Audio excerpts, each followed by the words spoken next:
Aksi Elbasan-Peqin rezulton ndër akset më problematike në vend sa i takon numrit të aksidenteve dhe pasojave fatale në njerëz.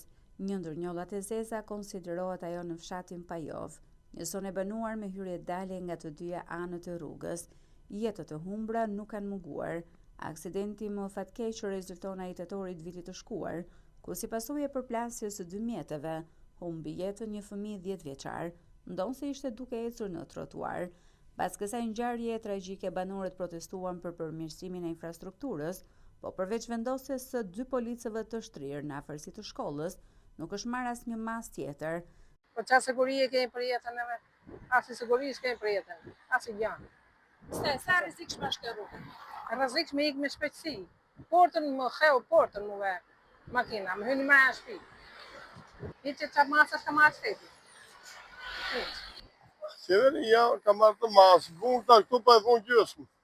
As plasë se vunë këtë, për në ka lesën këtu me fjallë, nuk e kuptova, më men lek da, më lek mas rrugës e janë deri këtu, a nuk e di. Pak në takë që bërë plotë, se s'mu të thëmi të hikje që të në lotë, i që shpesia, se këto është shkolla.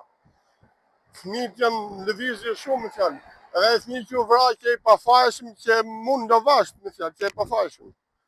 Ja, këto masat që janë marrë qeveria, që masa ka marrë qeveria. Ferat, shpesin, me shpesi, jashtë masat. Po, shqyqy që vunda, pa e ne këta këtë fash një herë. Gjysë më vonë me dhe. Daljet Peqinit në fshatin Gjoca, një tabel të orienton drejt fshatit. Ky kryqëzim konsiderohet gjithashtu i rrezikshëm, sidomos për ata që futën në rrugën kryesore. Duke vazhduar drejt Rogozhinës, tabelat shpesh të ftojnë të ulësh shpejtësinë, ndërsa vetë rruga mbetet e arnuar disa herë.